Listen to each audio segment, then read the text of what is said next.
গ্রহগত দোষের কারণে জীবনের নানা সমস্যা দেখা দেয়। পারিবারিক কলহ থেকে শুরু করে আর্থিক সংকট শুরু হয়। গ্রহের দোষ দূর করার জন্য মানুষ অনেক কিছু করে থাকে। জ্যোতিষ শাস্ত্রে গ্রহের অশুভ প্রভাব দূর করার অনেক উপায় বর্ণনা করা হয়েছে, যার মধ্যে অন্যতম হল দামি রত্ন ধারণ করা। রত্ন ধারণ করলে গ্রহের অশুভ প্রভাব দূর হয়, কিন্তু কিছু রত্ন খুব দামি, তাই সবাই পড়তে পারে না। জ্যোতিষ শাস্ত্রে এর জায়গায় গাছের মূল ধারণ করার কথাও বর্ণনা করা হয়েছে। আজকের ভিডিওতে আমরা বেল গাছের মূল সম্পর্কে বলতে যাচ্ছি। আমরা সবাই জানি বেলপত্র ভগবান শিবের খুব প্রিয়। ভগবান শিবের পূজায় বেলপত্র অর্পণ করা অত্যন্ত শুভ বলে মনে করা হয়। কিন্তু আপনি হয়তো জানেন না, বেল গাছের মূল পরিধান করলে শুধু গ্রহের দোষ থেকে মুক্তি পাওয়া যায়, আর্থিক সংকট থেকেও মুক্তি পাওয়া যায় এবং আরও অনেক সমস্যা থেকে মুক্তি পাওয়া যাবে।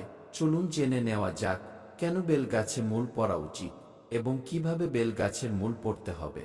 1. যদি শাস্ত্র অনুসারে আপনার রাশিতে সূর্য দুর্বল হলে গোলাপি রঙের সুতো বেল গাছের মূল বেঁধে ধারণ করা শুভ বলে মনে করা হয়। এই মূল রবিবার সকালে পরিধান করা উচিত।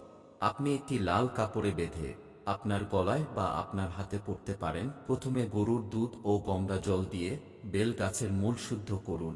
এরপরে সূর্য দেবতার মন্ত্র ওম সূর্যায় নমঃ মন্ত্রটি জপ করুন এবং তারপর এটি পড়ুন। এই মূল সূর্য দেবতার আশীর্বাদ নিয়ে আসে এবং ঘরে সুখ, শান্তি ও সমৃদ্ধি আসে এবং সব ধরনের সমস্যা দূর হয়। 2. শনি দ্বারা বিপর্যস্ত বেশিরভাগ মানুষ দুঃখ, দুর্ভাগ্য, দুর্ঘটনা এবং ঘর সংসারের বিভিন্ন সমস্যার সম্মুখীন হন। অনেক জ্যোতিষীদের কাছে গেলেও সামান্যতম স্বস্তিও পান না। কিছু সংখ্যক মানুষ স্বস্তি পেলেও আমরা দেখেছি 70% মানুষ স্বস্তি পায় না।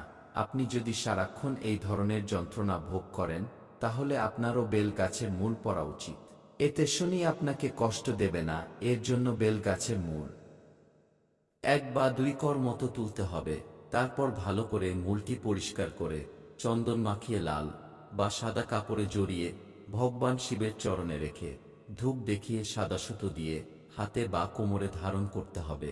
মেয়েরা বা হাতে এবং ছেলেরা ডান হাতে ধারণ করবেন। 3. বেল গাছের মূল পড়লে আপনার আত্মবিশ্বাস বাড়বে।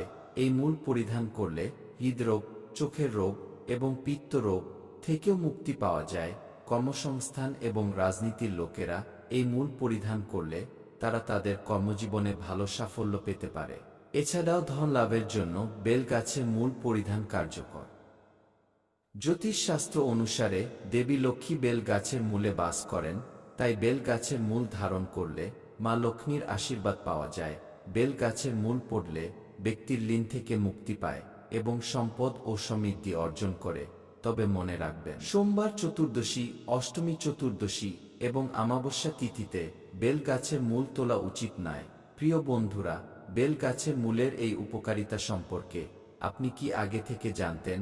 কমেন্টে আপনার মূল্যবান মতবাদ অবশ্যই লিখে জানান। ভিডিওটি দেখার জন্য অসংখ্য ধন্যবাদ। ভালো থাকবেন। ধন্যবাদ।